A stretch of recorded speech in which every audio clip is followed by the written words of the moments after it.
Hey, welcome to another episode of the Blackout Tales podcast. I'm your host, Rod. Joined as always with my co-host, Karen. And the president has a mugshot.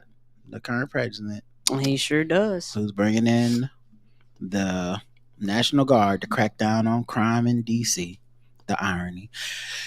You can leave 5-star reviews for this podcast on Apple Podcasts, and we read them on the air as long as they're nice. The official weapon of the show is the folding chair, and the unofficial sport bullet ball. And bullet ball, extreme. I don't know what we're going to talk about today. Karen, do you have any banter? Mm-mm. I don't think I do either. Let me just triple check. Yeah, not really. I went to jury duty and nothing happened, guys. That was it. Yeah, that was you know what? Fuck it. Yes. Banter. Yeah, let's talk about that. Do you have any banter? Talk to me. Do you have any banter? Talk to me. Do you have any banter? Banter. Do you have any banter? I do. Banter. Talk to me. Banter. Talk to me. Do you have any banter? I do. Banter. I do. Actually, now I think I have two banters. Okay. The first one is a T-shirt I came up with today. Of course, I don't have the artistic ability to create it myself, although, I might give a crack with Canva or something. But, the idea is Karen, and it's just her face, but then either we Photoshop or draw. It could be a cartoon. It doesn't have to be 100% real, but we draw on the Karen's face and maybe upper torso all the accoutrements of like a colonel in the military. Okay. And so it's like a military uniform, and it's Karen looking out, on the T-shirt or whatever. And then all around Karen is almost like it's a cover of a No Limit album. Yeah, I remember them bitches. And then, so in gold or something, shiny diamonds, whatever, it could spell out like Queen of the Tanks or Khaleesi of the Tanks or Colonel of the Tanks, something like that.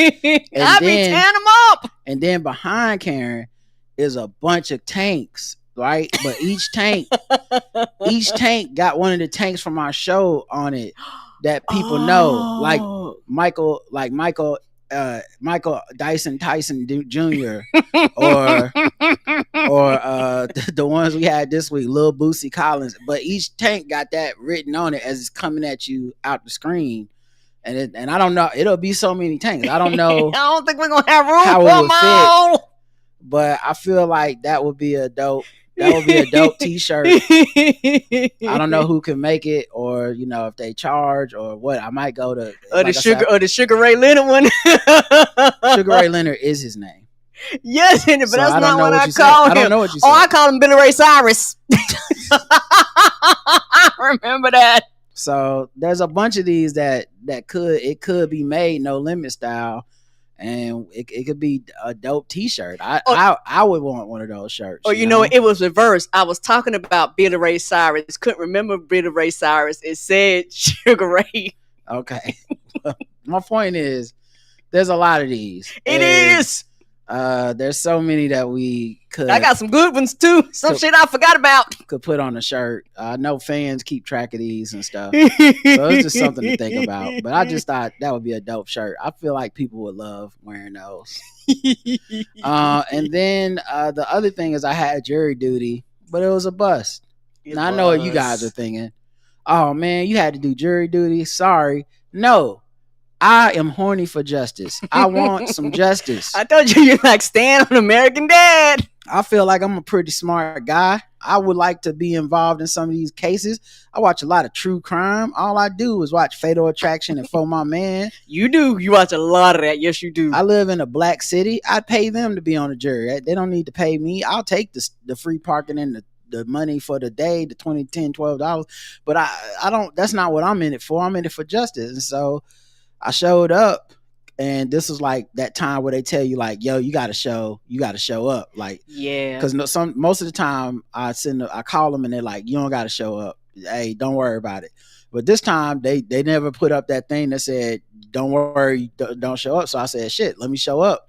And so I showed up.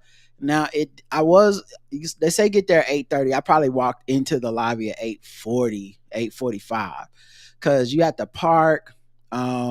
And I saw where the deck was, but there's some good signs and stuff, but I had to make sure I went to the right deck, right on the right floor, find my parking space. Then you got to walk over to the new courthouse, which is a really nice courthouse. Our tax dollars at work. If I'm gonna get sentence me there. That is a pretty building. And so I go to the court thing. Then you have to get up and go through a metal detector and stuff. And this dude ahead of me was slowing the line up because he had headphones on when he walked through the first time. She said, "Sir, take everything off." She had told all, take your belt, take this. I don't know why he just kept the headphones on. They weren't on his ears, so it's not like he didn't hear her. He was just wearing them on his head. And so she made him put the headphones in. Then he walked through and went off again. And then she was like, "Sir, can you walk through one more time? Do you have a belt on?" He's like, "Nope." And he walked through again. And she was like, "Do you have an ankle monitor?" And he was like, "Yes." And she was like, "Just go through." She got tired of him. I was like, yeah, and I guess she had went through like all the lists. She was like, fuck, it can't be nothing else but that. If he would have had a gun in his sock, he could have snuck it in. But yes. But nah, they just like go through. And then so you go in and you have to check the signage. I forgot that all the times I read the paperwork, it was like go to the 5th floor, but I couldn't really remember. But I eventually found a sign that's like go to the 5th floor. Went up there, got in line. And as I was walking in, I saw people ahead of me giving the paperwork and then turning around and leaving, giving paperwork, turning around, leaving. And then one dude that was in front of me, he had an Indian accent. So I'm not trying to be funny when I do this. I'm just trying to do an impression. But she was like, "Sir, can I get your ID and get your thing? All right, you can go." And he was like, "I can go?" And she was like, "You can go? I can go?" She's like, "Yes, you can go ahead and you can leave. You did your duty.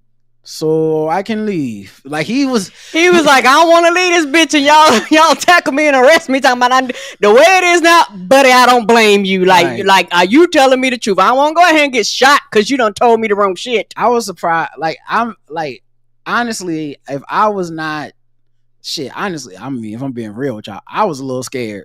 Like I'm black from America, and I was like, I don't know, this could be a trick. Ice might have listened to the podcast. Right. I'm like, "Rob Maul, can you step over there?" What? Step out of line? Yep, you're not a citizen today. You've been talking shit like you don't care. But yeah, so but he said it so many times. My point is, I was like, oh, so they're just letting everyone go from this point on. And I was like one or two people behind him in line. Okay, right. You was like, if they starting that means everybody else is going home. Now everyone ahead and behind me started celebrating. Just like, yes, we don't gotta go. Thank God. Yes. What a beautiful day. That's what the dude behind me said. And he kept saying it on the way to the elevator. Then he said it in the elevator. Then he said when we got off the elevator. You to join in the celebration, buddy. And I couldn't because I was hot.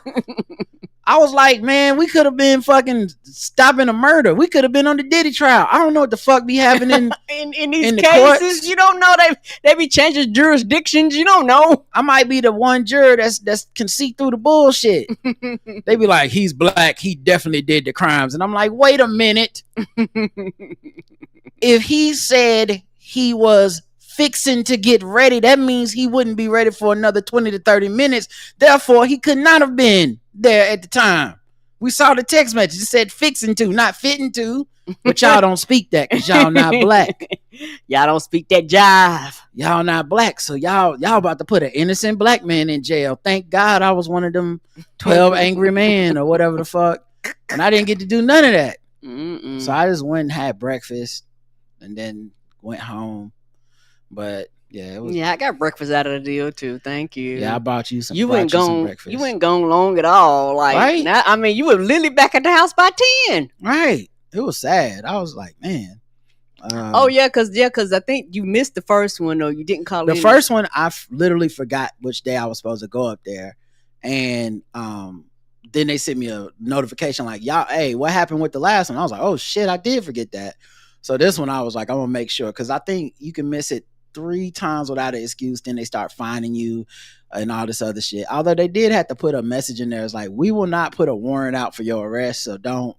If you get a text telling you got a warrant, that's not true. And I was thinking to myself, like, that's a trick people use. But think about what that means, though. That means that somebody has access to their records enough to know when you have missed 3 in a row, and then to text you, give us some money or you got a warrant. That's crazy. Yes, and the thing is, like everything else, if you would actually get a letter, and that's the thing, like a lot of the texting and shit they do, because I know, but they tell you why, but I'm just saying that means somebody has enough access to their records to know when to scam you. And people have failed before. Yeah, because like it wouldn't work the first time, but now that they know you missed, somebody got that list somewhere. I didn't even think about that. That's right. Child, the game is the game. All right, I guess we get into some news. I guess we do politics till we get mad. Okay. I didn't know she was black until a number of years ago when she happened to turn black, and now she wants to be known as black.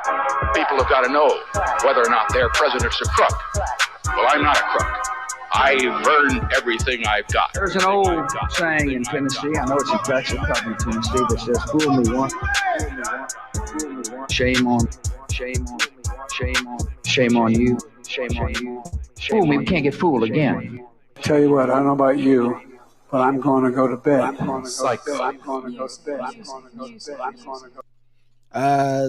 There's a woman who's a Texas Democrat. I think her name is Nicole Collier. It could be Collier. I have read it but haven't heard it pronounced.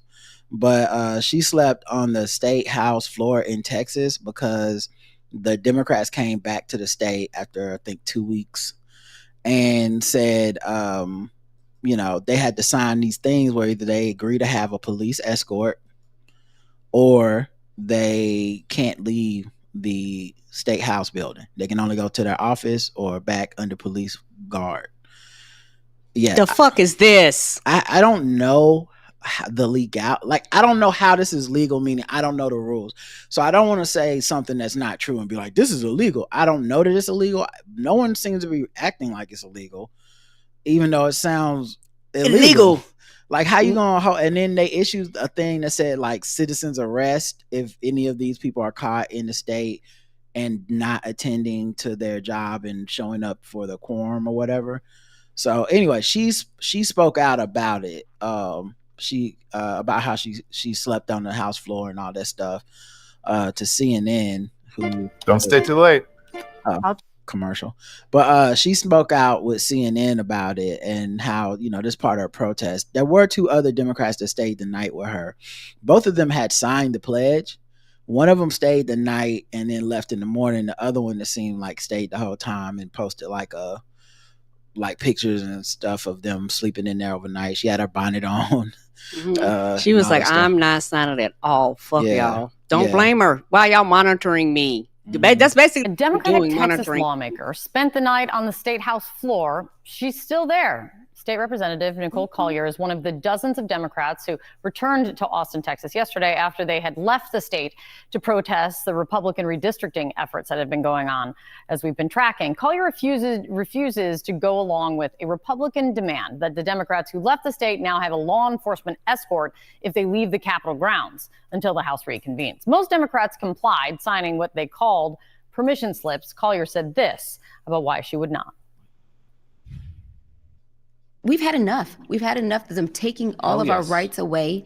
And so I've taken a stand. Hell yes. I'm pushing back. Yeah. And that's what we got to do. When I heard the order, I was like, hell no. I think that guy is the other congressperson that stayed with her. He did sign the pledge, though. Okay. She's the only one that didn't. Why should we bow down to what they want? I'm taking a stand. CNN's Arlette Saenz in Austin for us this morning. Arlette, what are you hearing? What's the latest? Well, Kate, this move is certainly heaping the redistricting conversation in the spotlight. But what State Representative Nicole Collier is doing here is protesting this requirement that the House Democrats agree to being under police escort until they return to the chamber on Wednesday morning. The Texas House Speaker announced this yesterday when they had returned, saying that they would be confined and locked into the House floor unless they signed a written agreement. Now, the hope from the GOP is they want to make sure that they don't have another quorum break and can actually get to this redistricting bill. But Collier has said that she will not comply with that request, describing it as authoritarian. So she has spent the night on the Texas House floor. There have been other lawmakers like State Representative Jean Wu who have joined her in support. But aside from this sign of protest, there is little that Democrats can do in this moment to stop Republicans from pushing through these congressional maps that could net them up to 5 U.S. House seats. All right. So, I mean, shout out to her and her bravery. You know, you wish we were in a place that didn't require it. I know some people are shitting on the some of the Democrats for even coming back to the state after 2 weeks. I truly don't know what is reasonable to expect at this point. They don't have the numbers, and the idea of them having to leave their families, businesses, all this stuff because they get paid like $500 a month. It's not, you don't make money being a congressperson. So yeah, I don't know. I don't know what, like, I know they got 2 weeks worth of whatever to organize to be like, we're not going back. And then finally, whoever the leader is was like, okay, I'm calling everybody back. Like we stalled, but we're going to end up having to be here for them to do this. And I think the other thing I'm thinking about is, okay, Kathy Hochul, Gavin Newsom, y'all said, because if this goes through for Texas, and you were like, if y'all do this shit, we're gonna do the same thing, but with blue seats. You better have done that math, and you better get it right, and it better happen because you can't. There's this thing that's happening with Gavin Newsom where he's tweeting spicy through his social media account manager or whatever. I'm not shitting on him. This is just facts. And people love it on Twitter because it's spicy and he's talking shit. Yeah. And he's mocking Trump. I'm fine with it. I get it. I'm not moved by that sort of thing normally. So it's not for me. So I don't have anything negative to say about it other than he needs to be careful because the kind of people that are rah for his, at this point, content creation. He's more of a content creator than a governor at this point. Right. The people that are so rah about it, they will turn on you in a heartbeat. Mm-hmm. In a heartbeat. And so if you come back and say, guys, we looked at the math and we couldn't get all them seats we said we were gonna get, they're not gonna hear that. They not only will they not want to hear it, they'll turn on you and make you a joke and be rolling their eyes at every single one of your tweets, and they tear down Democrats all the time. And they love Twitter because Twitter makes them feel more powerful than they actually are. Right, it's an illusion. Yes. Yeah, and so having a politician that tweets like that, it, to me, on a subconscious level, it placates them because it's a politician treating the app as seriously as they do. Like, this is the real power, tweeting spicy at Trump. And that has proven to be a very small silo of people. Mm-hmm. Because if you look at just that circle of people and what they up on Twitter and how they react, they often are out of touch with reality. Yes, those are the same people that think, Bernie Sanders can win, or they think, they thought, this shit was going to be a landslide against Trump, or because you're just only getting the opinions you agree with over and over and over. So you just start thinking like, this is what everybody wants. These are the people that, no matter how effective Biden was, they tore him down until there was no goodwill left online to even say Biden's doing a good job. Mm-hmm. So that's why I'm saying he needs to be careful with that, because those people are finicky. It's the same thing I'd say of a celebrity that's always on Instagram Live. It's like, that, I hear you, but that's not real love, because it's extremely conditional, and they don't need a lot. Like, it's not like they don't need a lot. You can have 70 good days in a row, one bad day, and they're like, remember that one bad day? Fuck him. So it's a dangerous game, and you would like to keep this momentum up for 3 years, because you're starting this now, meaning this bit can't get old or tired for until 2028, and you also need to back it up with legislation. So you can't just be tweeting spicy and then be like, oh man, we couldn't find no seats. So I'm not rooting against them. I'm saying what I think has to happen, meaning if this goes through for Texas, he has to deliver those California seats. It can't be any excuses. It just has to happen, or he at least has to attempt it. But I would go so far as to say he has to make it happen, because the way these people are, they mock Democrats who attempt the right thing, but it doesn't happen. Like they mock them like they just didn't want it bad enough. Not not like the system's rigged against them. So yeah, I would like to see him and Kathy Hochul, who also promised New York. Y'all, you said as soon as this goes through, we're going to start doing the same shit. So it just needs to happen, because this won't be the first or last Republican state to do this. If they can get away with it in Texas, these other Republican states that have similar type majorities will rig it even worse too. So yeah, that's how I feel. I 100% agree. And I think the thing that makes me upset is that, as always, the foundation of the Democratic Party, the black woman is the only person that was like, I'm not signing that bullshit. And she had to stand alone. Yeah, I don't know, other people's there, but not when they signed the paper. She was like, I'm not signing. I'm going to sit here. And for the record, I think Jasmine Crockett is also there. So it's not like she's the only black woman, but it was this one black woman. Yes, yeah. But I don't mean like the only one, but the one that got the spotlight on them. Yeah, no. What you said was right. I just want to be sure, because someone's going to write in like, it's other black women that's in Congress. We know that's not, but it is interesting that the one person that did not sign it was a black woman. I noted that as well. And it's just such a thankless job. And of course, she's trying to save her constituents. She's trying to save herself. She's trying to save democracy, all that stuff. But yeah, it's like, it feels like the people that's going to be fighting this the hardest tooth and nail, black women, because they truly do know what this means, that this moment in history is going to be. Yeah, and it's also one of the things where, like I said, we're the backbone and the foundation of the Democratic Party, more than any other group, because we understand as a collective, community matters. Mm-hmm. Like all the community, all the bits and pieces of the community, and we're impacted by our future, and we're impacted by the people that are already here. Like everybody's going to be impacted by these decisions. So a lot of our decisions are considering the past and think about the future. And these are things that kind of allow us to fight. But it's also one of the things too where it becomes very, very frustrating, because a lot of times it just appears that we have to fight alone a lot on a lot of shit. Publicly, like publicly, like she was the face of this. And so it's one of those things where people claim they support, they claim they're going to be there, they claim rah, rah, rah, rah. I don't see who, these white allies and all this shit, we on your side. They signed them papers and took their asses home. So, yeah, I mean, this is my perspective. And these are the things that make me upset. And keep in mind, she's continuing to fight, meaning she followed the orders of we're all returning to the state, like that was the order that was given as Democrats. But she's like, I'm still going to resist, even though we've returned home.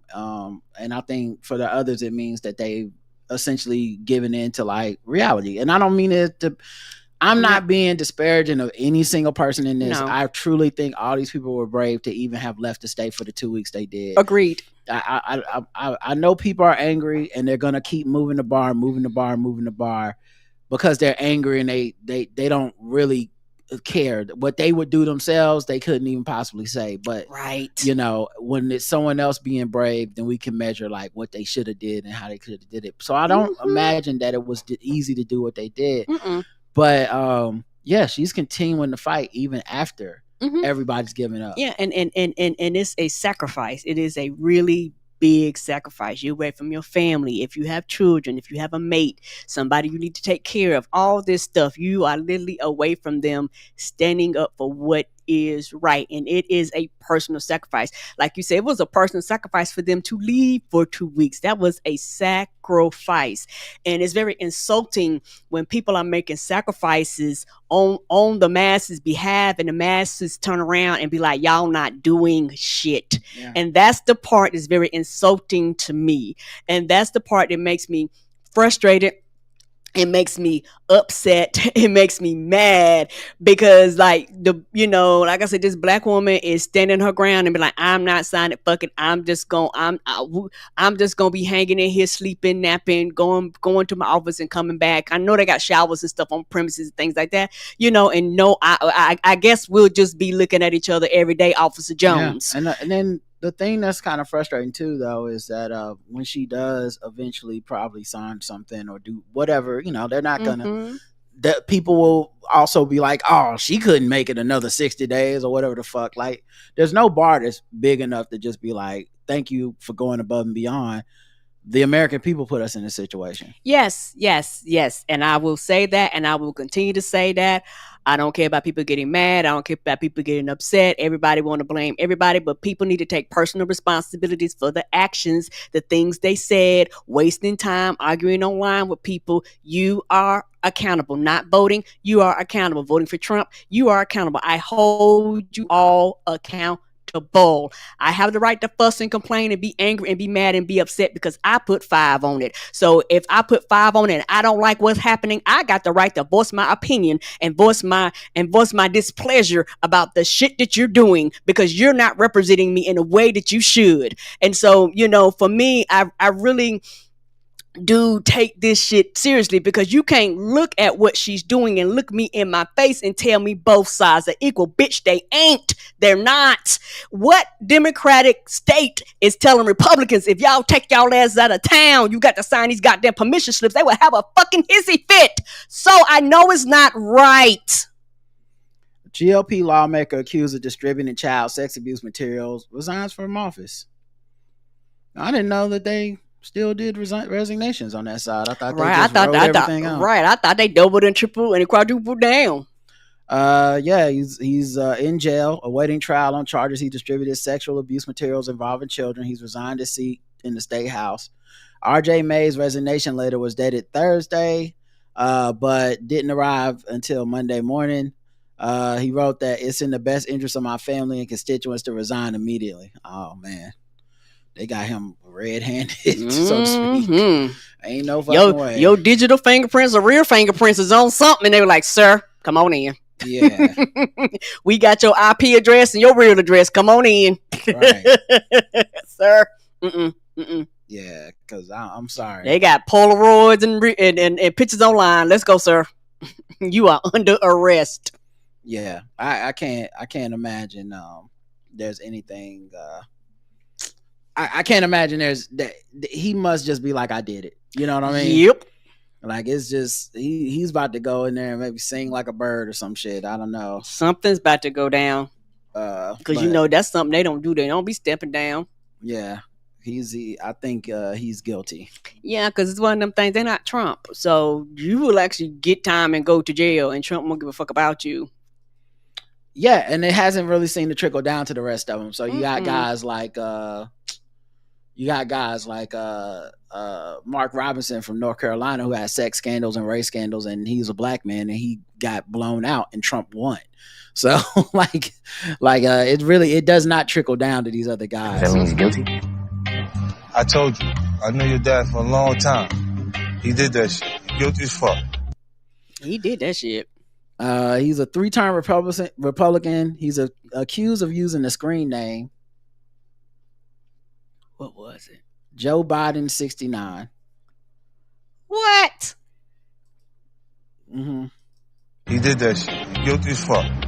Joe Biden 69. Why do they always... They always... That's just like a lot of people, racist and wild online. And every year we do the Pornhub, and like literally all the Pornhub is like literally opposite of their state. It'd be like big black booty, big booty Mexican. And you'd be like, yeah. I know he thought he was so clever when he said Joe Biden 69. He thought he was on it too. It was misspelled. But still, I know he thought he was so... The Democrats, they the real pedophiles anyway. Joe Biden 69. Ha ha ha. Not 69. Now to look at children. Oh no. Yeah. Well, I guess that's hilarious to him in jail. The files were uploaded and downloaded using his home Wi-Fi network, his cell phone. Some were hidden by the use of private network, but others were directly linked to his internet addresses. I told you they had that IP address. Yeah. He probably wasn't even using the VPN. He exchanged 220 different files of toddlers and young children involved in sex acts on the Kik social media network for about 5 days in the spring of 2024. Ooh, that's a lot. At his arraignment, his lawyer suggested someone could use his Wi-Fi password that was shown on a board behind a photo of May's wife that she posted online. Each of the 10 charges carry a 5 to 20-year sentence upon conviction. Buddy, you did that. Calls for his resignation were nearly unanimous in the South Carolina. I wonder which people didn't. First of all, the people that didn't agree, check their IP addresses. Ain't that the truth? Secondly, the people that didn't agree, I bet you I know what party they were in. I don't think he should have to resign. He's not convicted. I mean, hell, the president. Oh, right. That's what they could always say. Trump is mad talking about the museums. The museums throughout Washington, but all over the country, are essentially the last remaining segment of woke.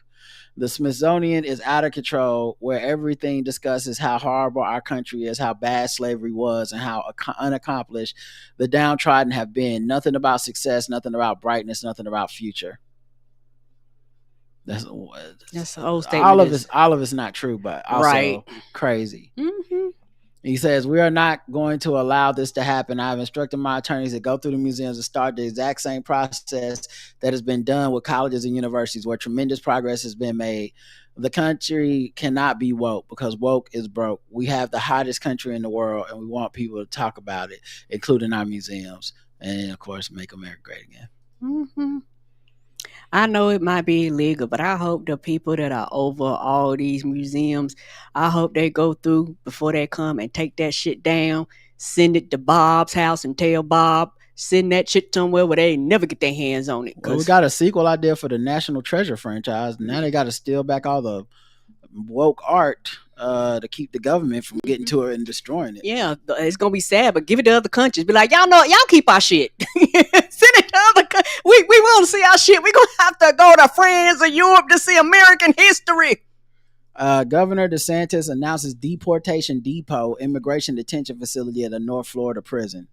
They love naming shit. Alligator Alcatraz and now deportation depot. Like they just it's all branding for them. Hard. Yeah, and the cruelty is the point, right? They think this cruelty is funny. They do because they do not care. Yeah.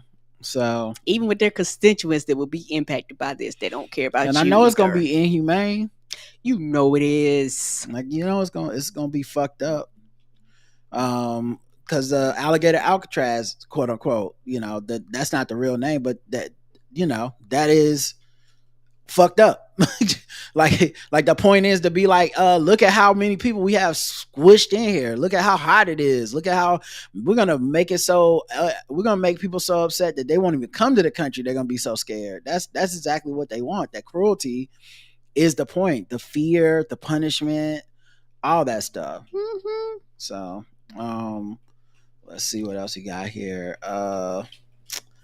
There's so much to pick from. Jesus. Do Rolodex. Deportation deal.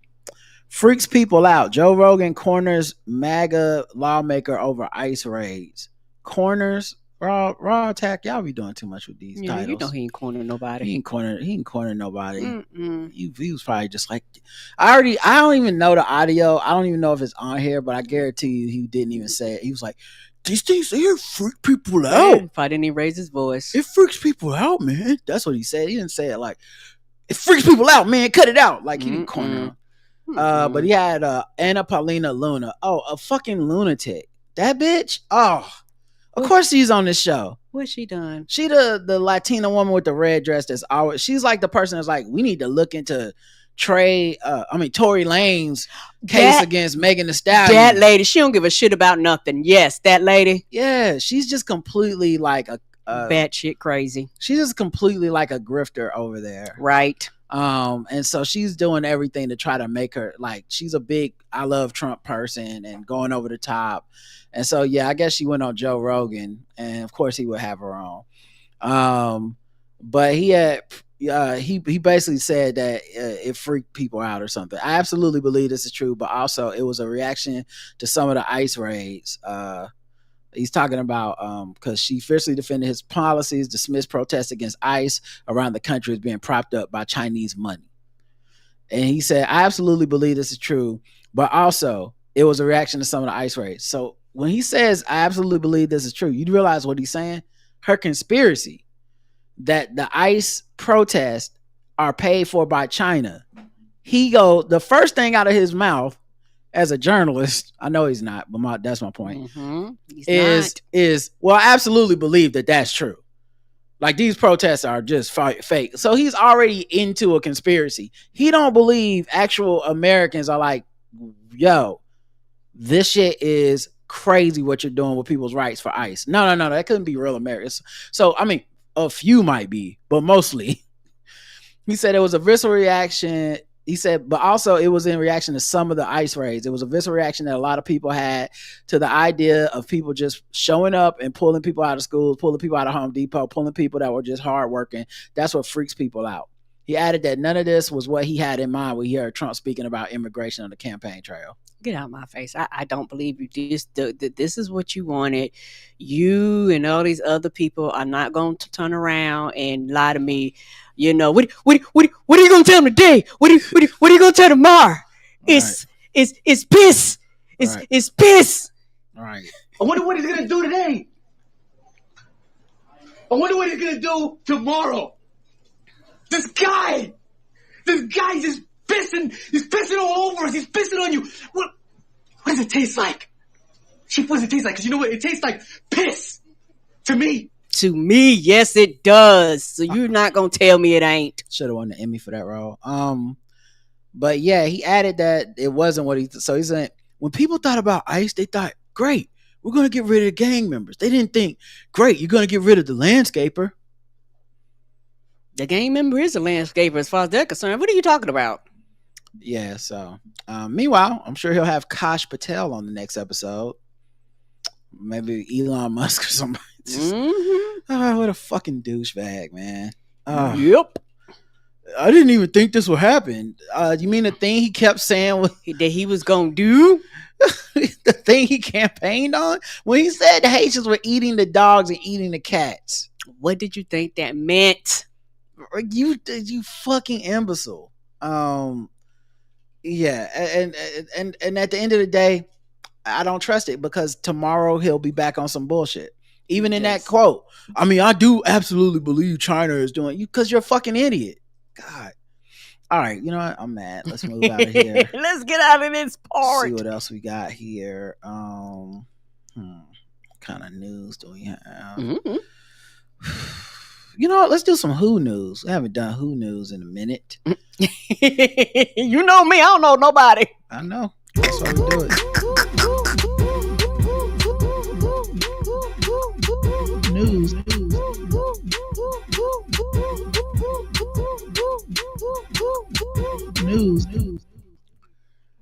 Nina Unrated and Patrick Blackwood survive SUV crash into Houston restaurant. Oh. And who is these people? What do you think they do? They was in the restaurant. Mm-hmm. Oh, probably one of them food TikTokers. That is correct, Karen. You got it right. Wow. I was like, you said they filming in the restaurant. I was like,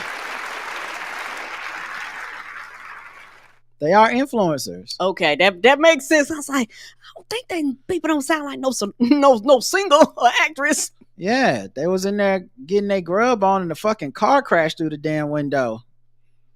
And they survived. I don't think they got hit. But yeah. Mm-hmm. Yeah, glass is in the seat. Damn, glass on his lap and everything. Shout out to this. I'm this sister here in the back making that face. That's me. Like, what is happening? Oh. Yeah. Oh, they're just enjoying the man recording and just boom. Right. And that's not funny. That's what happens when you fucking record everything live. Tragedies are bound to happen live on film. Oh yeah, he looked distressed. His jeans was distressed. Right, everything was distressed. That looked like a. That's to think that in the 2000s, wide receivers used to go over the middle, and Ray Lewis used to do that to him. That's crazy. Oh no. Yeah. The pair were filming their dining experience at Kuvi's Culinary Creations. Well, Kuvi's gonna have to build. They ain't gonna be Kuvi for long. They gotta repair that bitch. The SUV suddenly plowed into the restaurant window, sending shattered glass in a direction. Blackwood, seated closest to the impact, managed to move away without assistance. He later shared his injuries online, writing, "Grateful to see another day, walking away from the small stuff with a big purpose. Live bold, love deep, make every moment count." Oh, yeah, that glass. Yeah, you bound to get cut up. Nina Unrated also documented the ordeal, posting photos from the hospital and the ambulance, because you know they got to make the content. Right? She credited her. It was like, well, since we ain't going to be eating the food, we might as well make content from the incident. She credited her survival to faith and her angel pup Loyal, explaining it hit us directly, me on his left, him on his right, as I bit into my delicious salmon slaughter. She got to get that promo for the restaurant. Come on, we got to let y'all know when they come back, we'll be back. Out of nowhere, but we survived. This experience showed me who truly matters. Life's too short for grudges or anger. Let go, forgive, live in the now, and cherish those around you. This could have been our last meal. So she's like, as I bit into the delicious salmon slaughter, which had a bouquet of you know, the aioli was very crisp, was very creamy. The umami was just entering my mouth and my Yes. taste buds as the SUV was entering the side of the brick building. I just took a sip of this cherry blossom sake. I was able to rise up like the same way that the yeast rose on this artisanal bread on my sandwich. All right. Lil Tay says 9-to-5 workers over 25 are failures. Okay, little girl. Okay, so you do remember Lil Tay. Okay, because it felt like you was starting to like when you call her a little girl, it felt like maybe you was, hating out here, Karen. Is that what's going on? You a hater? Ain't this the same little girl we talking about? Everybody got excited about her turning 18. I want to make my mama proud. You guys are not doing anything with your life. You may not see it, but I'm trying to accomplish something, and you guys are preventing me from that. All y'all haters, I'm trying to accomplish my dreams. If you don't like me, just block me. And I didn't do anything to you. Well, then that's what I'm gonna do. That statement was dumb.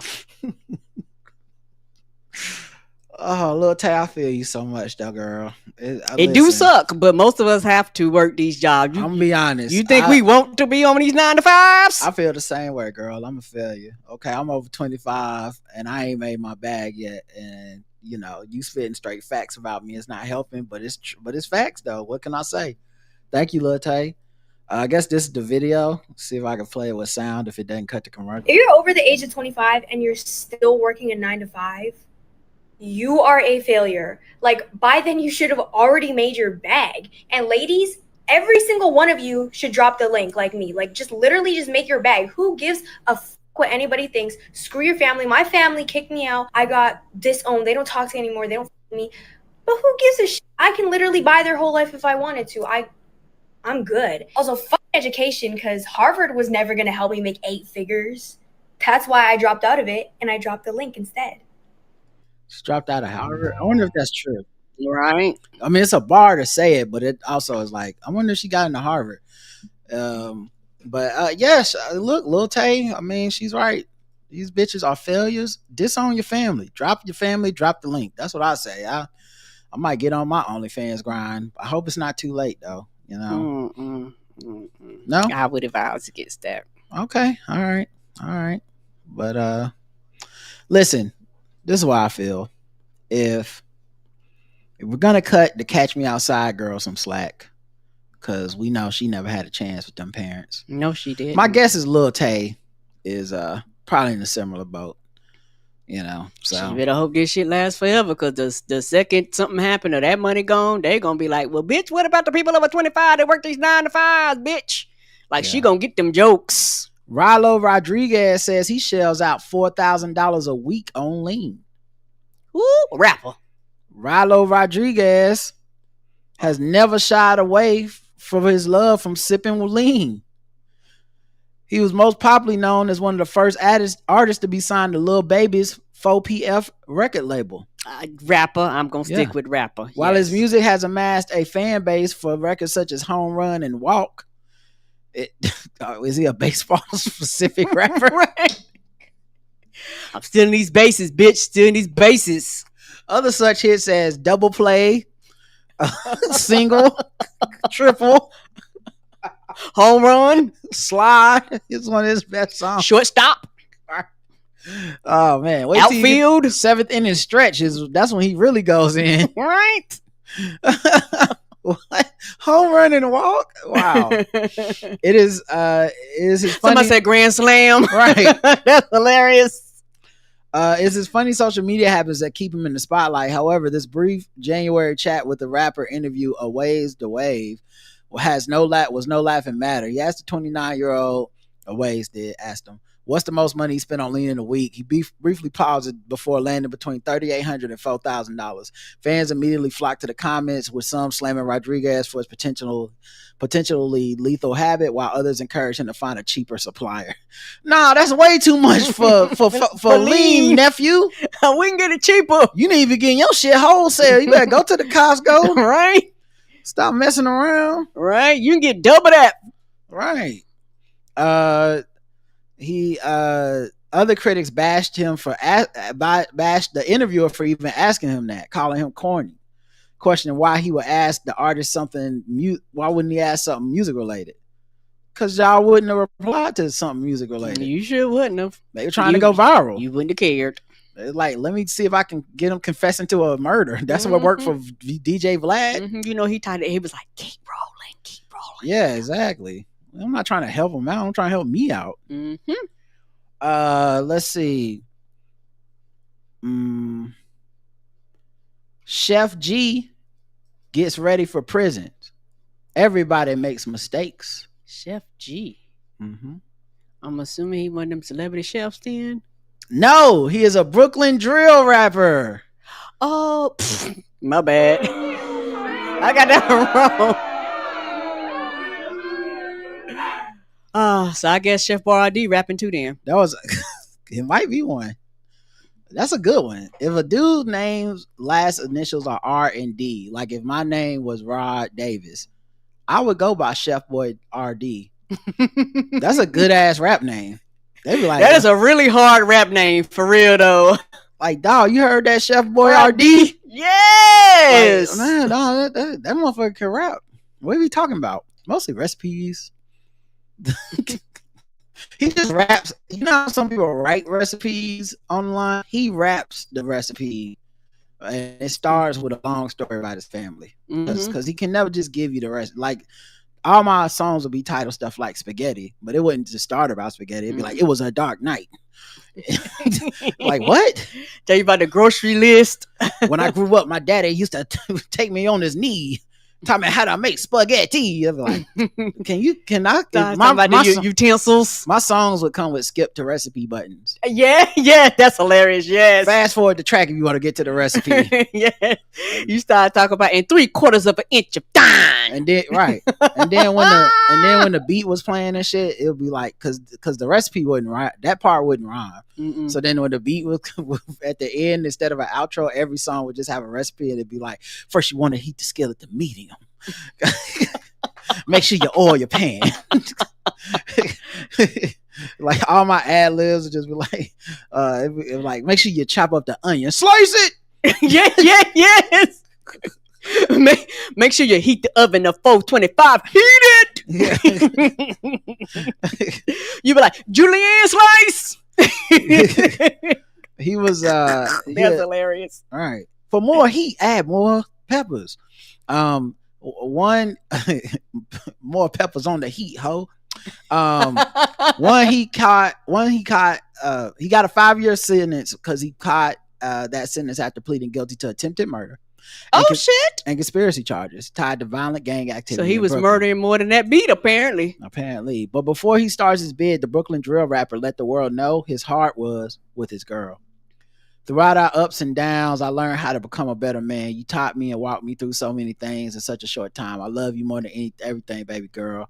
He wrote in a lengthy Instagram post alongside a photo of the two embracing. Everybody make mistakes in this world, and I can't believe I will be the one to make the mistake of losing you. You my heart, my other half. I'll do anything to see you happy and loving life. Chef G, real name Michael Williams, was one of 32 people indicted in the massive 140 count gang case that linked the 8 Trey Crips and the 9 Ways crews to a string of shootings between 2019 and 2023. I'm surprised that many people that didn't hit them with the RICO. This is a lot of people. I don't know why you think they didn't. Oh, okay. It sounds like the only way to do that would be a RICO. Right, I was like, that's a lot of 140 people. counts, 32 people. That's got to be RICO. Mm-hmm. Prosecutor said he helped plan the violence and rewarded shooters with money and meals, including a steakhouse celebration after a 2020 hit left one man dead. He was never accused of pulling the trigger himself, which helped him avoid a 20-year sentence, but he got that 5 years. He chose to surrender early instead of waiting for his official sentencing date, August 13th. During an interview with Fox 5's Lisa Evers, Chef G said he was mentally preparing to serve time and explained that unfortunately gang life was something that came natural growing up in his hood. So, Chef G going to jail. You ain't gonna teach him how to cook in jail. Yeah. Well, they probably got SpaghettiOs and stuff in there. Mm-hmm. All right, let's do something else. How about let me see what I want to talk about. Let's do some white people news. Okay. That's a nice thing that people like to hear. Yeah, I do. Oh yeah, it would help if I got to the right one. There we go. White people news, we're bringing exotic news and barbecue. We might be problematic or a little bit different. That sounds really harsh on our fragile big cities. White people news. A-list megastar comes out as RFK Jr. supporter. Who is the A-list megastar? Chris Pratt. What? Yes.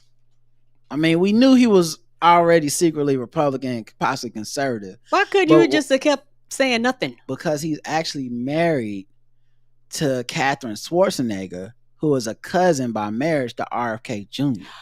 Oh, I bet she was forced to come out. I ain't trying to be funny. I bet they was like, why you ain't come out and support us and say that? He's like, man, I'm just trying to keep my job. He went on Bill Maher's Club Random. Oh, no. We got Club Shay Shay and Club Random. What is happening here? We're going to have Club Foreplay? What is this? I haven't been this disappointed since he punched Thanos and asked about the Gamora. I was so pissed at him about that bullshit. He said he counts Kennedy as a friend and has had him on both his talk show and podcast. Bill Maher likes RFK Jr.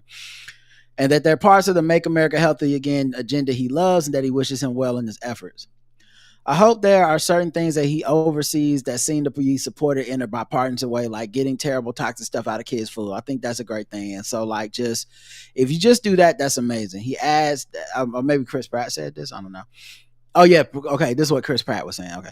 He adds that when spending time with Kennedy, he's willing to listen and hear him out, but while he doesn't always assume everything RFK Jr. is saying is true, he refuses to hate the HHS secretary. I hate to be so mired in hatred for the president that any success from his administration is something I'd have an allergic reaction to. To be like, oh well, if they do it, I don't want it to happen. I'll put Clorox in my children's cereal myself. You know, it's like, come on, be reasonable here. There's certain things that will be a good thing to have. I want them all to be successful, Pratt said. Maher agreed that Kennedy was a great guy, saying he loves him, but has some advice for his work in Washington. And I love him. I don't agree with everything, but I agree with like the overall view that he wants to make us sick. What makes us sick is the toxicity. When he was here, I said my advice to you is like, you need to marry your former life. More with that, what you're doing now, your former life, you were very admired as an environmental lawyer. And then Mar said he's not crazy. I mean, the people trying to. He's also got, like I said to him when he was here, I don't agree with everything you said, and I don't think your father would either, but your father would be so proud that you stuck to your guns like more than anybody. I mean, when this guy believes something, you cannot move him off of it with your bribes. That's for better and worse. This just feels like trying to spin RFK Jr. being terrible, and like none of these are compliments, and none of these are things I would want anyone to ever say about me. Right. It's like he be wrong, but when he is wrong, he is all the way wrong, and he will never change his mind about how wrong he is. He just gonna be wrong till he die. And that's why I love the guy. It's like, what? That's exactly what these statements say. At least he's honestly stupid. He not faking stupid. He is dumb as a box of rocks. And I'm gonna tell you something. When he's dumb, I believe it, and I know not to even talk to him. Bless his heart. Right. None of these are compliments. This is the best your supporters can say for you. Look, I hope he do something good, and if it's good, I hope it works. I'm not gonna root against him doing good stuff just because I don't like the president. That don't got nothing to do with him. I just hope he do good. And I'll be there to support the good parts of what he do, but not the bad, which I disagree with sometimes. I won't go into any details. Right. Yeah, I think they was like, you got to come out and say something. This is crazy. Because it don't make sense otherwise. Anyway, if you've been hating Chris Pratt and you want a faux cot, this is a legitimate reason. This one's the first one that feels more real to me than the mother bullshit. Looking at the fucking Instagram post and trying to be like, he hate his son. Right. But now I feel like with the vaccine shit, you might could slide that one in. I don't know. Y'all have fun, Chris Pratt haters. I'm not going to join you just yet, but I feel you. Y'all got a victory today. Justin Bieber. I know who that is. Singer. He has a fake. Because apparently other people don't know who he is. And a fake Justin Bieber fools a popular DJ and got kicked out of a Vegas nightclub after tricking the crowd with an impromptu performance. Did he start singing? It was like, oh. I don't. With a fake impromptu. Because he has changed his appearance recently to go back to wigging. Yeah, he has. Yeah, he was doing. I've been seeing his. He's definitely going back to your lane, young man. He's not gonna say it. And I guess none of us is allowed to say it.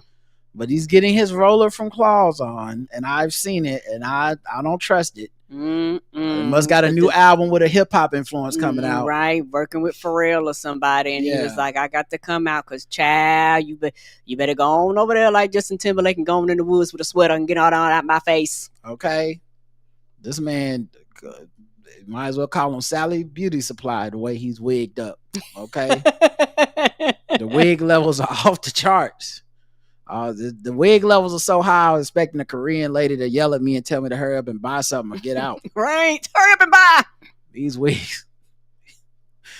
We haven't seen wig levels like this since Chet Hayes. That's high. Okay. The wig is up. A Justin Bieber impersonator was thrown out of a nightclub in a bizarre weekend incident. The lookalike slipped on stage at the XS nightclub inside Wynn, Las Vegas, fooling the crowd and even DJ Griffin into believing he was the real Bieber. Once exposed, he was slapped with a lifetime ban. He'll just come back as his real self and nobody's gonna know it's him. They're not gonna be able to tell the difference. He'll cut off his hair for some fake shit. Justin Bieber is banned. Yeah, he go like, yeah, my name is Bob Smith. All right, come on in, sir. What happens when real Justin Bieber shows up? Y'all gonna be like, we know it's not really you. Get out. Right. But it is me. Don't you see my paparazzi? Right. Once exposed, he was slapped with a lifetime ban. Later came out that he's been working as Bieber's double for years, regularly tricking people to think he's the pop star. After an elaborate and multi-step ruse by him, if you was, you wouldn't be doing that no more. After an elaborate and multi-step ruse by him and his advance team, the impersonator was granted access to the stage. As soon as the error was recognized, he was removed from the resort and denied future entry, said a rep of the nightclub. I would love to see if he gets banned out of Vegas because he keeps getting caught. What town does he go to next? Like, how many towns can he burn through as just fake Justin Bieber? I feel like he could keep this grift going forever. Depending because there's a lot of little towns. Like, you won't be rich, but you could be the man and be like, yo, you heard Justin Bieber was in Tuscaloosa, Oklahoma last night? Yes, and I heard they had a blast. Shut the club down. Yeah, you know what? You could do that. Go out in the middle of nowhere and make your rounds. Like you just keep go to New York next. They'll kick you out. Then go to LA. You know, Chicago. Just keep being fake Justin Bieber until But if I was him, if I was fake Justin Bieber, I would actually freak people out. I would do weird shit like the Bill Murray type shit. Show up at people's wedding, be like, it's me, fake. It's me, Justin Bieber, for real. Let me be the best man. And they be like, man, Justin Bieber, he's such a cool guy. 29-year-old from Normandy, France, has an uncanny similarity to Baby Crooner and even has the same tattoos, haircut, and clothing style. Okay. Well, at what point do you buy into getting the tattoos? Because that's a choice. Mm-hmm. Y'all don't coincidentally have the same tattoos. You want to be Justin Bieber. Yes, you do. I do have a video of him walking around. See if you think he's Justin Bieber. First of all, there's a picture of him on stage tricking the DJ. And then this is the video. That's a lot of people for you to get up there and not be the real person. Yeah. I wonder if he's tried to sing. That's what I was like. I was thinking that's how they caught him. He started singing and people was like, He went to sing Peaches, but he sang the wrong Peaches. He sang Peaches by Green Day instead of the one that Justin Bieber do. That's hilarious. Going to the country, gonna eat a lot of people. What? Boo! Boo! Right? That's not Justin Bieber. Come on, guys, it's me, Justin Bieber. Okay, I can sing Baby instead, okay? Baby, baby, baby, baby, baby, baby, baby. Nope. Baby, won't you be my babe? Nope, that's wrong too. That's the wrong baby. I see it. He looks very similar. With the shades, you know. And then he got fake security. Okay, now as a black man, how you respect yourself being fake security for fake Justin Bieber? Come on, man. Mm-hmm. You apply for that on LinkedIn? Like, and what's wild? Did they know this? Because this might be something that they kind of do. But if he's done it multiple times and got caught, and they said he had an advance team, I think secure. His boys is in on it because they like, listen, being fake Justin Bieber's fake security, you can get a lot of real pussy. Yeah, you can. You can get some real drinks in the real VIP. Yeah, a lot of real meals comped. Yeah. All I got to do is walk up to one out of every 7 people and be like, hey, not yet. And they're like, wow, security. Right? Wow. It don't take a whole lot. Justin Bieber security You're already is crazy. Tall and black, so most of them will just assume your security anyway. Let's do some older white ladies. Sharon Stone confirms date with Nelly, but says there was no second one. Which Nelly? That Nelly. That Nelly? The one that's married to Ashanti. Oh, so they did get married. Oh. Yeah. She wanted some of that underlay, mama E-I-E-I-E-O. No? Okay. She admitted to a long whispered story that was true. She said, they don't say when they dated. Had to be a long time ago. Yeah. It must have been quick because even before he got with Ashanti, he was dating a woman named Chantel Jackson for a long time. So, it must have just, quick one date. That makes sense. It's Sharon Stone, Nelly probably had to take a shot. She wanted to see what he was talking about. Getting hot in her. Sharon once went on a date with Nelly. This is crazy enough that I actually might believe it. I gotta say, yeah.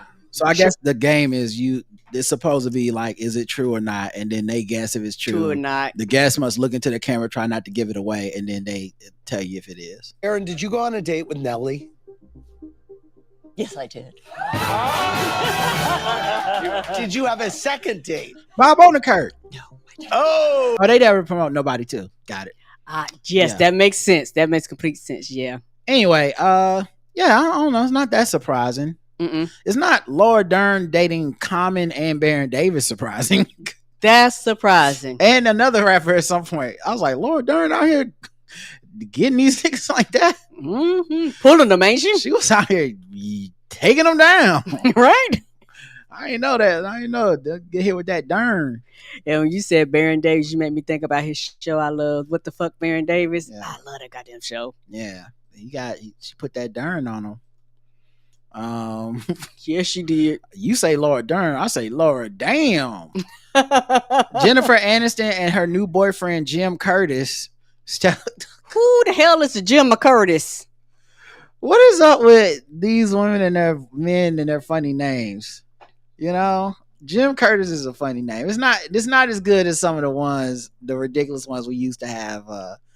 I forget who Katy Perry was dating, all this shit, but like some of those are more ridiculous. But Jim Curtis feels made up, don't it though? They step out for a double feel like generic white guy number one that they have on like the photos. You know, when you buy your photos, how they always have the generic white people in it. He looked like he's in one of them photos. They stepped out for a double date with her BFF Courtney Cox and her man Johnny McDade. Johnny McDade sound made up too. These are the names you tell the police when you don't want to give them your real identity. Ain't that the truth? Sir, you don't have your license on you. What's your name? Jim Curtis. Yes. Johnny McDade. Ask me again. I'll say it again. Like, what? Yes, this does sound like a made up name you would get him. The actress 56 stepped out with her new boyfriend Jim Curtis in Malibu for dinner with her bestie Courtney Cox and her longtime partner Johnny McDade. Cox 61 and McDade 49. Ooh, robbing the cradle, sis. Exited Nobu first and headed to the car. Then Aniston and Curtis came out together after them. Cox was dressed casually in a denim jacket and long satin skirt, while Aniston looked chic in jeans and a jacket with a tie at the waist. Courtney Cox is aging good, man. She looked good. Mm-hmm. Besides her, Curtis walked with a cane and had similar casual with the outing in a denim button-down shirt that he wore open with a shirt underneath, along with a pair of trousers. Whoa, not a pair of trousers. I'm about to say, not them trousers. This motherfucker was troused up. McDade seemed to be rocking an all-black look. August 17th, the Friends co-stars were together as well and shared a joint post on Instagram featuring a sweet selfie of them and a photo of their wellness brand products placed next to each other in the shower. We look so cute next to each other, and so do they, the caption read, clearly referencing the Home Court and La Vie products in the second. Now, maybe that's why they look good, because of beauty products. Mm-hmm. And minding their business and drinking water. Right. Yo, this nigga look like Chris Pine, but older. He does, like an older Chris Pine. Yeah. Mm-hmm. Shout out to she Jim looks Curtis. good too. Yeah. Oh yeah. Nah, both of them are elite white women that mind their business. Because you don't hear about them in nothing. They just drink water and mind their business and just selling their product to other white women. Yeah. I don't got no problem with them white ladies. They don't really be up in nothing. Mm-mm. Appreciate them. If only Chris Pratt would have stayed in that same camp. Right. Could have been us, Chris, but you fucked up. Last story in the white people news, and probably my favorite story. Okay. Apparently my girl Jamie Lee Curtis had to pop out and show niggas. She had to remind everybody, reintroduce herself. Oh, she got them big ass bitties. She's promoting Freakier Friday, and she decided to go with a low cut brows to remind us that how she put the freak in the Freakier Friday. Yeah, them things is thinking. She's 66 years old, and she wanted to show off the only two good things about Borderlands movie. Yes, the only two good things. But yeah, Disney put the video out themselves on TikTok, so like. I don't feel like I'm perving out. I feel like Disney wanted me to be like, hey man, the movie might not be good, but you know what is good? These titties. Yeah, the first one she was on stage. This one is more casual. She got it off the shoulder, but like, look, I'm not even wearing a bra. Yeah, when they put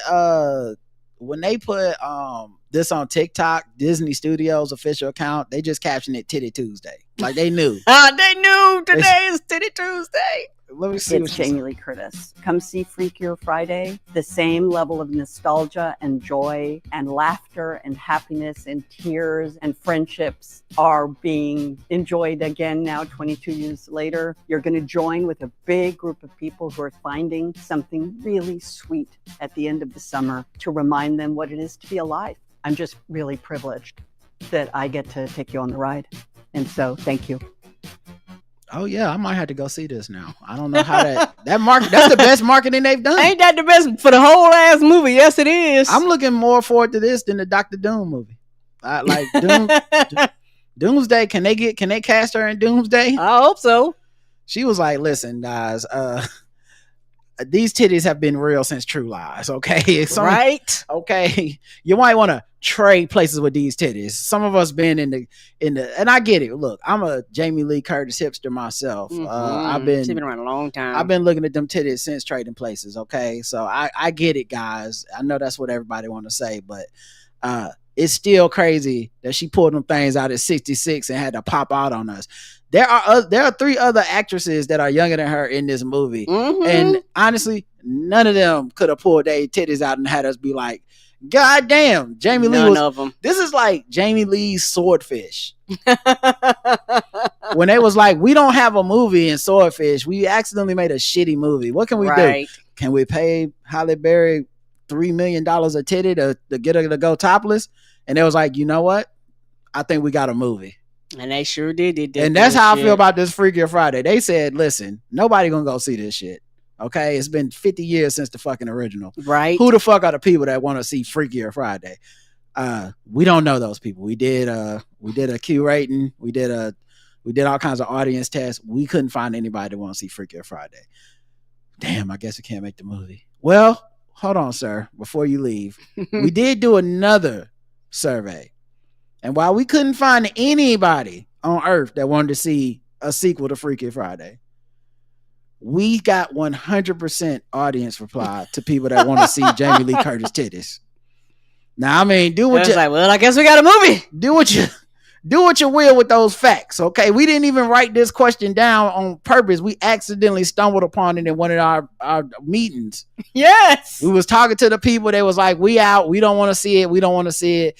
And then somebody mumbled under their breath as we was packing up our paperwork and said, "Well, I bet they want to see Jamie Lee Curtis titties." And they said, and everyone turned around and said, "What'd you say? Say that again." And he said, "Jamie Lee Curtis titties." They said, "I would watch that movie." Yes, somebody said a write-in vote. That's what happened. And next thing you know, they said, listen, we can't promote this with clips of the movie. It's not good. Everybody knows it's going to happen. They're going to switch places. There's nothing really funny happening, but them titties is happening. Can we just get Jamie Lee on stage? Sit all the young women behind her. That we don't need your titties. No, put them away. Lindsay, we appreciate it. Put your titties up. God damn it. Yours don't count. It's not going to work. Your titties are going to look like a phantom pulled up next to it. Just leave it alone. Right. Let Jamie Lee, she's been doing these titty tricks for 66 years. She got it, okay? She got it covered. We gonna get this motherfucking this box office up. This gonna be whatever it takes. This movie gonna have a 40% uptick in the box office between. It's like, what? How? What? Normally it goes down the next Friday. Why did it go up on a Monday even? Right. More people saw this on Monday than Friday. Yeah, that normally doesn't happen. The video didn't drop till Sunday, and they seen the titties. People just weirdos gonna be in line at the theater. 2 tickets for them titties, please. But you got one. Oh, you must be talking about Freakier Friday. That's correct. Yes, definitely not Nobody 2. All right, let's move on. Let's go to Guess the Race and wrap this thing up. There we go. What time is it?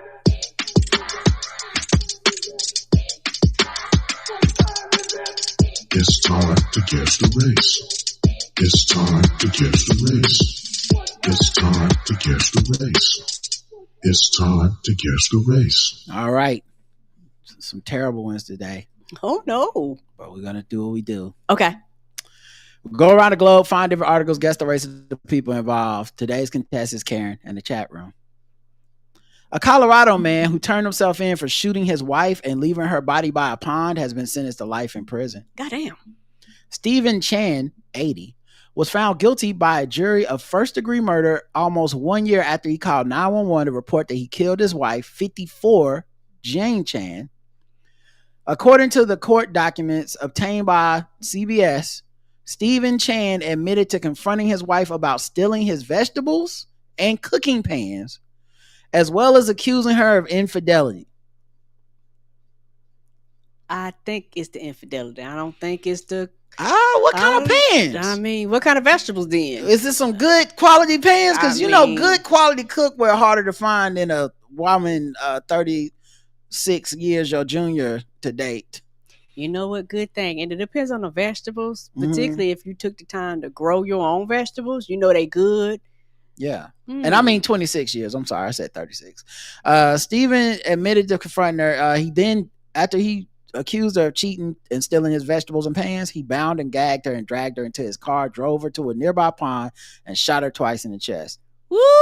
Her body was found by one of her neighbors hours after the 911 call from a man who said he wanted to turn himself in to the police for killing his wife. Turned out it was Stephen Chan, who later arrived at the police department and confessed to murdering his wife. He told police that he met his wife 26 years ago in China. 17 years ago, he began to suspect she was stealing money from him and having extramarital affairs. Steven, I mean, I don't want to be an asshole, but come on, buddy. You're 80 and she's 56, and you met her 26 years ago, meaning she was 30. Oh, that is right. Yeah, she was 30 and you were like 54 or something, man. Right. You knew what it was, man. She was going to need some side dick. That's not even really cheating at that point. Y'all both making concessions. Yeah, y'all are.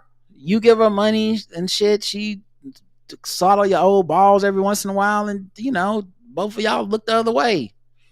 Anyway, so he said she was in it for the money and some side dick, and he couldn't believe himself. Right, he was shocked and confused. You don't want this 60-year-old penis, girl? You can take care of me when I get 80. It's gonna be good for you. It's gonna build character.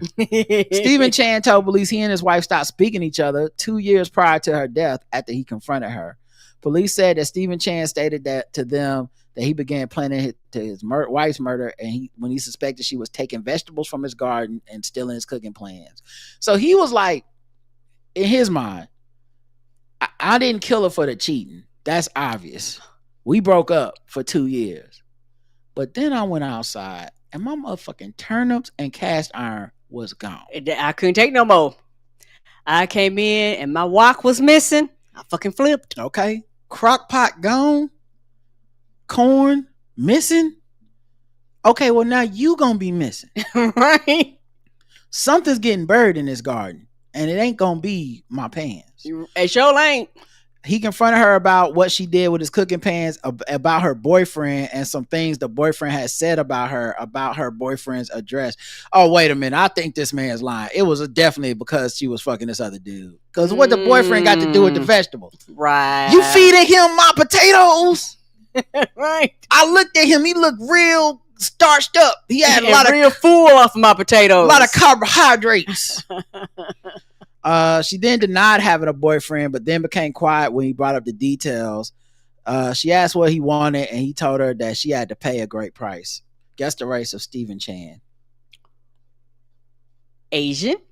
All right, let's check the chat room and see what they believe. And okay, she probably looked at you like a divorce. I guarantee you shooting her to death was not on the table for her. Gun blazing Asian. Asian, ramen raging Asian. Oh my God. Maybe everyone was kung fu fighting Asian. Iron Chef Asian. The correct answer is, as Ben Stiller said, the killer's word in Cable Guy. Asian?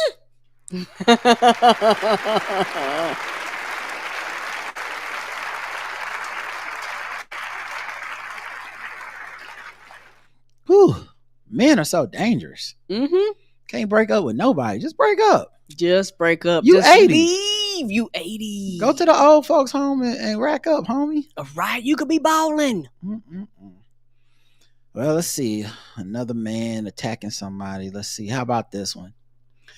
Kept on shooting. Oh. Man blew friend away over $1,600 he was owed after spotting him at a bar.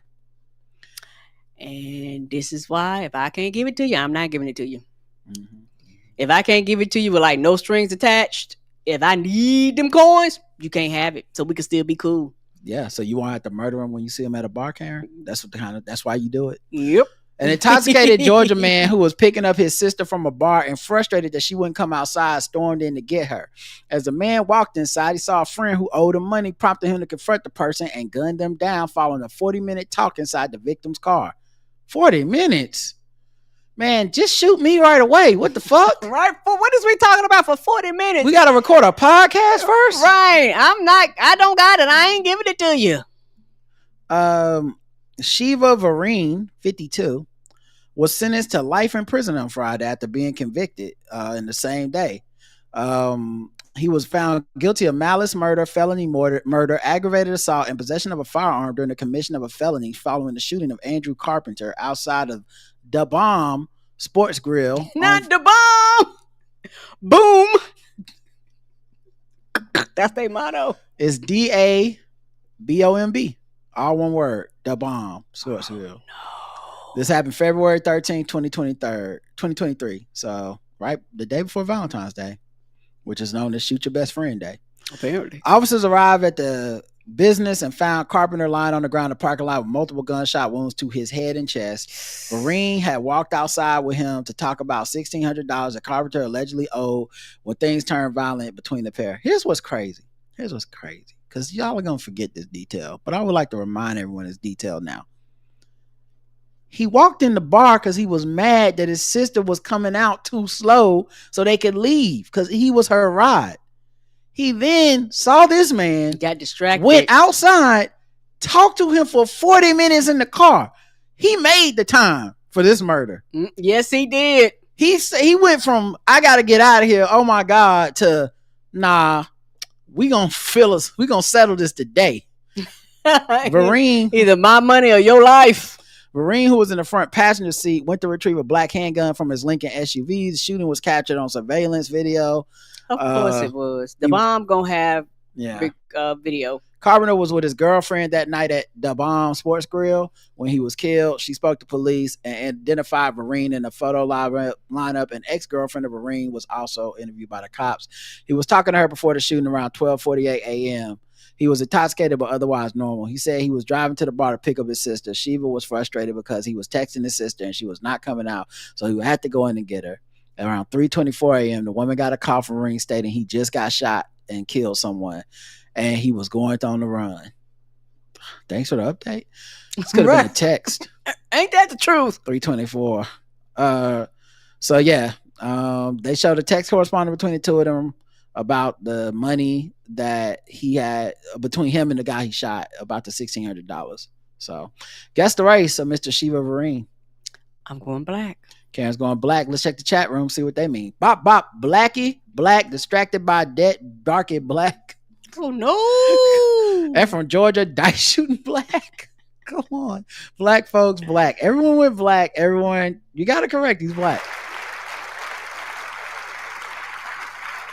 I don't think too many white people gonna go in the Bomb Grill place. I figured it was the name of the place because the Bomb feels like where black people go, but his name Shiva Vereen felt like it could be Indian, and nobody went with Indian at all. Everyone went. I would have just been wrong. The Indian man would have walked up in there. I guess it's because of the Bomb. Yeah, I was like, yeah, it's the Bomb. All right, last one. Let's go. Karen is 2 for 2 today.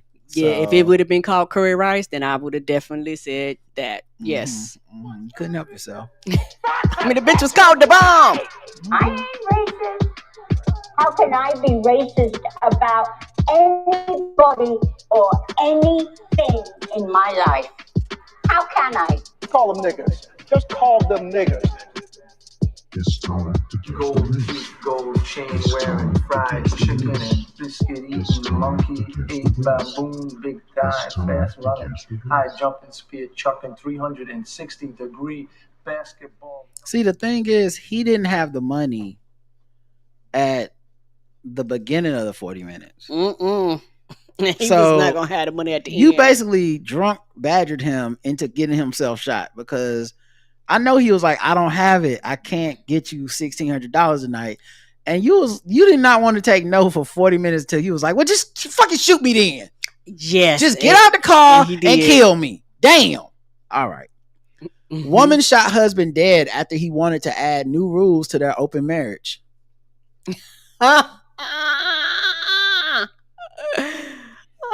Open marriage, closed casket. Right, that's exactly what happened. A 55-year-old Georgia woman will spend the rest of her life behind bars for slaying of her husband after she shot him to death following a disagreement about her seeing other men in their open marriage. Cheryl Coe was convicted Monday of murder and aggravated assault in the death of 48-year-old Luther Luke Coe III in Coweta County. She was sentenced to life in prison without the possibility of parole. They said around 7:30 p.m. June 23rd, 2021, they got a call from 911. She said she shot her husband when she mistook him for an intruder. She allegedly told cops prior to the shooting she had consumed 4 or 5 Angry Orchard hard cider drinks. That'll get you drunk. Yes, that'll get you drunk, but it don't get you drunk like that, baby.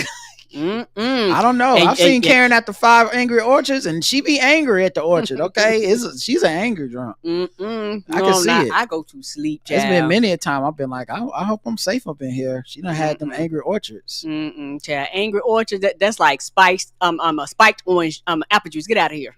It make you shoot a husband though.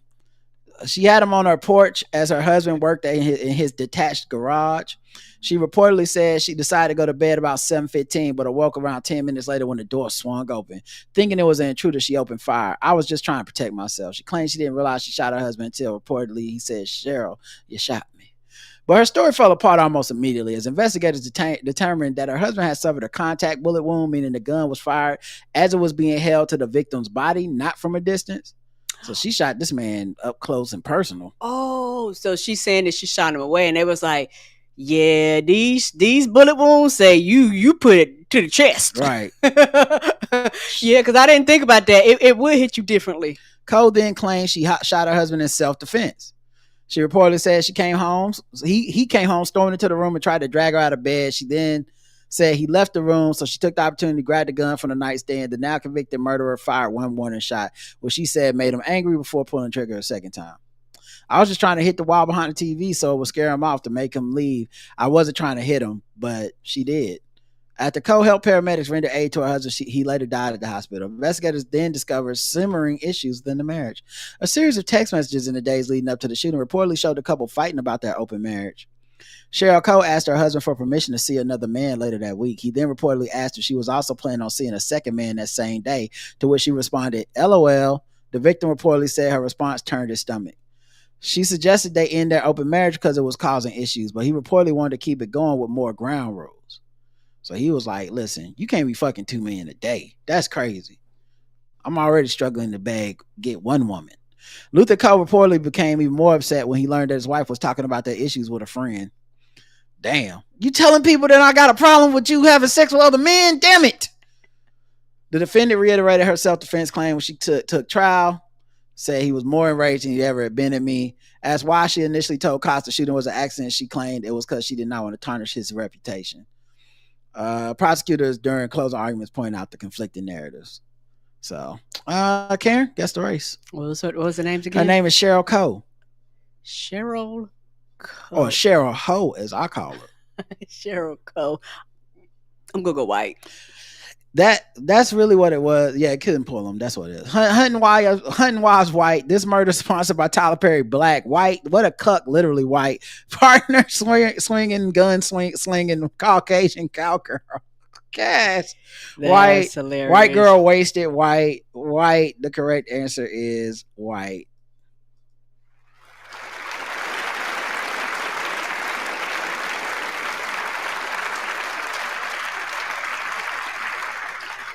One person did miss it.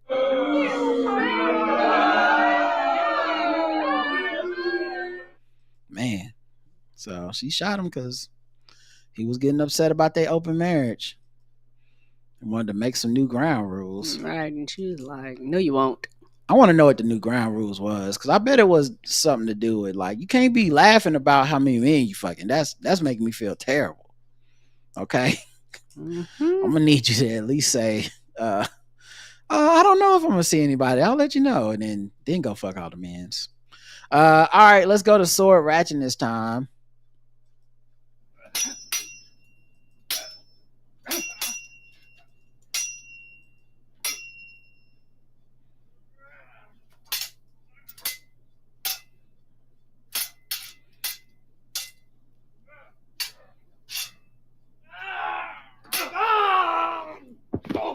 I like that it wasn't working for him, but he also did not want to preclude the possibility that maybe he could find a woman to have sex with him. So he's like, well, I mean, let's not close it down. I'm just saying, because she suggested, but then let's you just should shut it only down. have as much sex as I am able to have with women. That's what would be fair, right? Like, no, that's not how this I'm going works. through a dry spell. It's just me and you for a while. Gotta step my game up, get back in the gym, then we can be on even footing. Oh Lord.